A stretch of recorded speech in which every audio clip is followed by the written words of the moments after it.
दोस्तों सबसे पहले तो आप सभी को नमस्कार। मैं धर्मराज प्रसाद। अभी बिहार के चुनाव में मोदी जी ने अपने जनता को संबोधन में कहा कि ऑपरेशन सिंदूर में भारत के तरफ से बम बरस रहे थे पाकिस्तान के ऊपर, लेकिन दिल में दर्द हो रहा था यहाँ के कांग्रेसी पार्टी के, विपक्षी पार्टियों को। और अब उनका जो देश विरोधी है, जो भारत के विरोध में बातें सुनना चाहते हैं या करना चाहते हैं, माहौल बनाना चाहते हैं, उन सब लोग के लिए अब और बुरी खबर है। उनके लिए बुरी खबर रुकने का नाम ही नहीं लेती। दोस्तों आप लोग को पता होगा कि भी आसियान शिखर सम्मेलन चल रहा है मलेशिया के राजधानी कुआलालंपुर में, और वहां से सम्मेलन में ऐसा कुछ हो गया जिसका उम्मीद नहीं था। आप तो देख ही रहे हैं कि अभी अमेरिकी राष्ट्रपति का भारत को लेकर किस तरीके से रुख चल रहा है, और वो भारत विरोध में पूरी तरीके से अंधे हो चुके हैं। वो भारत को डेड इकोनॉमिक बिना सर पैर का कहते हैं, और भारत के विरोध में कुछ भी बोलने से नहीं घबराते, और 50% तक टैरिफ तक लगा चुके हैं। और इसी बीच भारत का एक काम अटका हुआ था। भारत का अभी आप लोगों को पता है कि रक्षा के क्षेत्र में भारत अभी तेजस HAL मिसाइल बना रहा था, लेकिन उसके लिए इंजन जिसका नाम G414 है, और वो इंजन दो ही देश बनाते हैं। एक अमेरिका का देश बनाता है GE कंपनी, और उस पूरा विश्व में वो चीज प्रसिद्ध है। और भारत ने अमेरिका से G414 इंजन की बात की तो अमेरिका इंजन देने के लिए तैयार हो गया।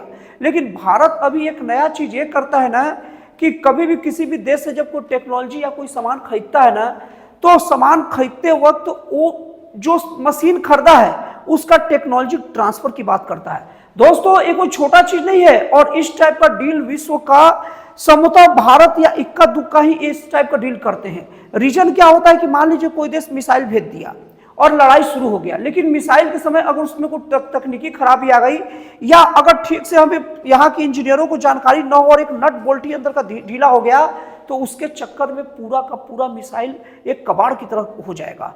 और इसके साथ ही साथ ये भी होता है कि युद्ध के समय क्या होगा कि जो देशों का भरोसा नहीं है। एक देश कभी हमारा दोस्त बनता है, कभी हमारा दुश्मन बनता है। हम चाइना अमेरिका के रूप में देख रहे हैं।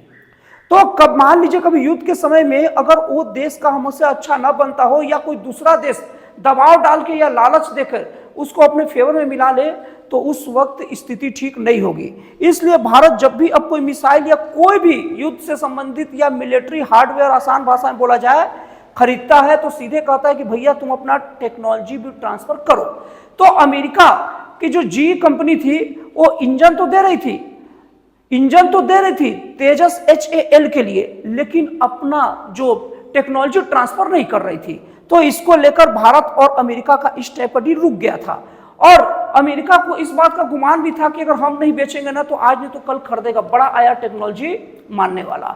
लेकिन समय बदलते रहता है, और अमेरिका को समझता इस बात का एहसास नहीं था कि अब वो दिन नहीं रहे जब वो अकड़ के बात कर सके। कितने सारे देशों का रास्ता खुल जाता है, और टेक्नोलॉजी अब एक देश की बपौती नहीं रही। अब वही इंजन ना फ्रांस बनाता है, और फ्रांस के पास भारत गया और भारत बताया कि हमें G414 इंजन चाहिए, तो फ्रांस उसको देने के लिए तैयार हो गया। अब एक खबर अमेरिका तक जैसे ही पहुंची, तो अमेरिका को बात दिमाग में आया कि GE जो उसकी कंपनी है, जो इस टाइप के बनाने के लिए प्रसिद्ध है इंजन लड़ाकू विमान का, अब अगर ये फ्रांस से खरीदा गया, और अभी ऑपरेशन सिंदूर के समय फ्रांस का राफेल जो मिसाइल है उसका कमाल देख चुका है दुनिया, तो अब अमेरिका को समझ में आ गया कि भारत इतना बड़ा बाजार है, और भारत अब जिस तरीके से युद्ध में कूदता है अपने देश की मान सम्मान की रक्षा के लिए, तो इस तरीके से भारत तो बहुत बड़ा बाजार होगा, तो मेरा देश में बहुत बदनामी होगा, और इस कंपनी का बदनामी का मतलब अमेरिका का बहुत बड़ा आर्थिक नुकसान होना। तो अमेरिका केवल G414 इंजन देने के तैयार नहीं हुआ, GE कंपनी को कहा कि आप टेक्नोलॉजी ट्रांसफर भी करिए। मतलब कि भारत अब अपनी शर्तों के आधार पर वहां से टेक्नोलॉजी ट्रांसफर भी करवा रहा है। और भारत ऐसा नहीं कि अब हो गया तो फ्रांस रिश्ता तोड़ दिया, क्योंकि भारत अभी ऐसे रणनीति पर चल रहा है कि वो सब देशों से बनाकर रखना चाहता है।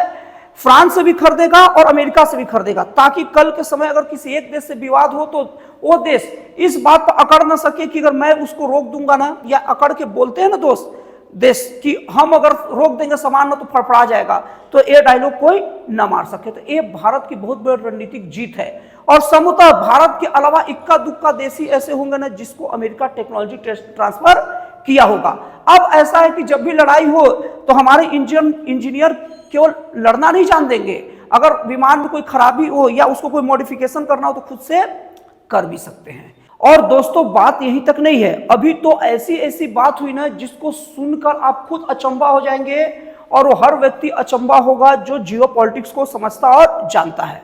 अभी अमेरिका के वाइस एडमिरल वाटशेयर ने एक जानकारी दी कि 19 फरवरी से लेकर 26 फरवरी 2026 में भारत जो विश्व का जो हिंद महासागर है उसके बंगाल की खाड़ी में ना अमेरिका, ऑस्ट्रेलिया, जापान, रूस सहित 35 देश सब युद्धाभ्यास करेंगे।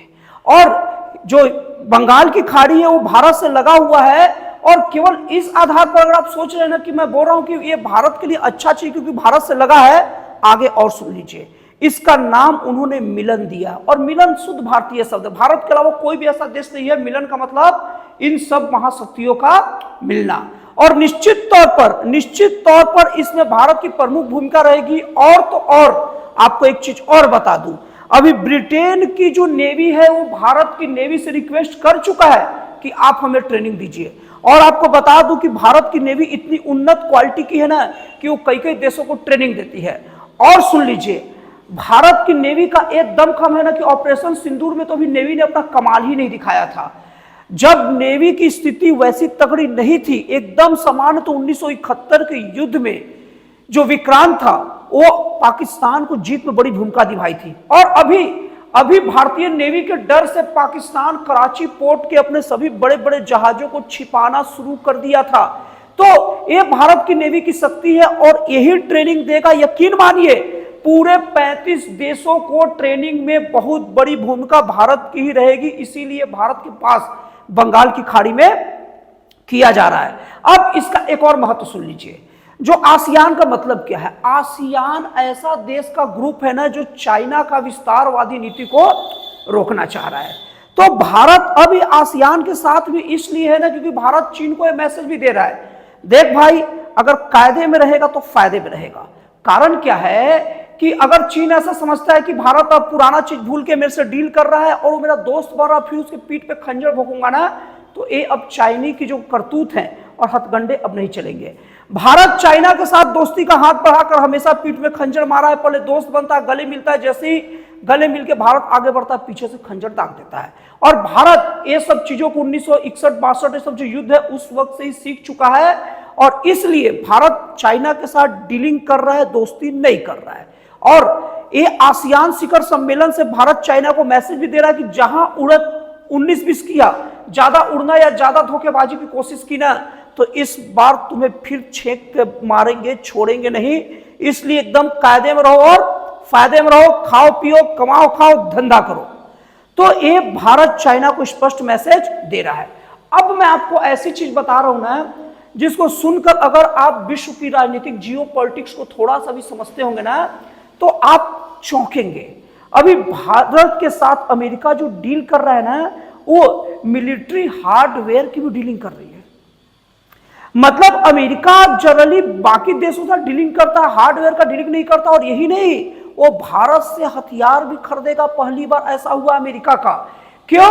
क्योंकि अमेरिका देख चुका है ऑपरेशन सिंदूर में क्या गत किया था, और अमेरिका जो छिपा कर रखता था पाकिस्तान में अपने F-16 जैसे उन्नत किस्म के मिसाल, और पाकिस्तान को बोल कर रखा था केवल संभाल कर रखना है, लोगों को दिखाना है, चलाना नहीं है। और ऑपरेशन सिंदूर के समय वो भी नष्ट हुआ था, इसलिए अमेरिका इतना फड़फड़ा रहा था। तो अमेरिका दुनिया के सामने तो कुछ भी डिंगे हाँक ले, उसको पता है कि भारत का मिसाइल में और उन्नत किस्म की क्षमता में क्या बात है। तो इसलिए वो भारत से भी मिलिट्री हार्डवेयर खरीद रहा है। ये अपने आप में बहुत बड़ी बात है, और भारत और भारतीयों के लिए बहुत बड़ा गर्व का बात है। और भारत से चिढ़ने वाले और भारत को नीचा दिखाने वाले के लिए निश्चित तौर पर बहुत दुखद खबर है।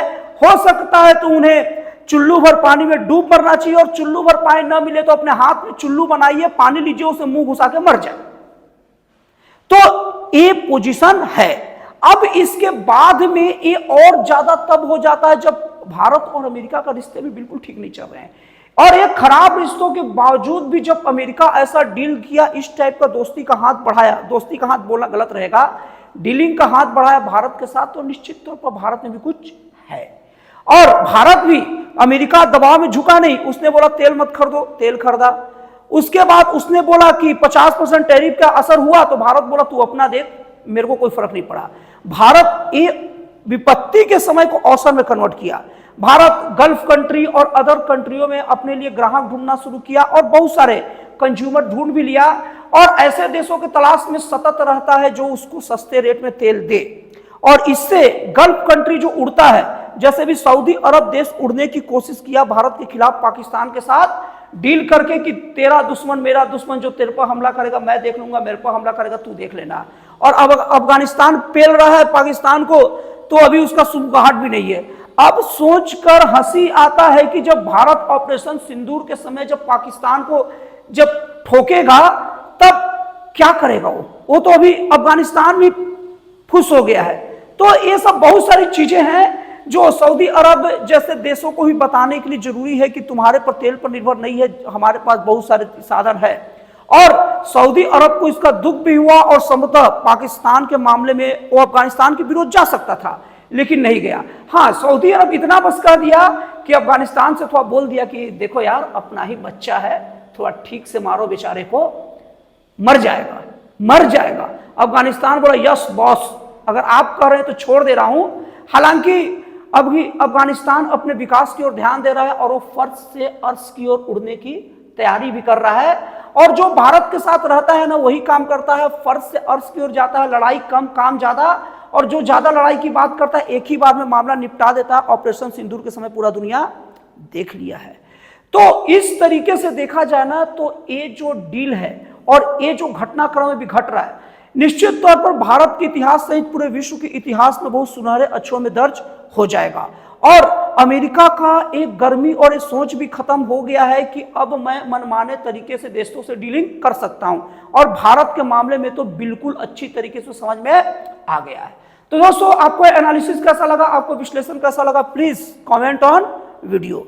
तो दोस्तों, फिर मिलते हैं अगले वीडियो में एक नए, एक जन कल्याणकारी और एक राष्ट्रवाद से प्रेरित नए विचारों के साथ।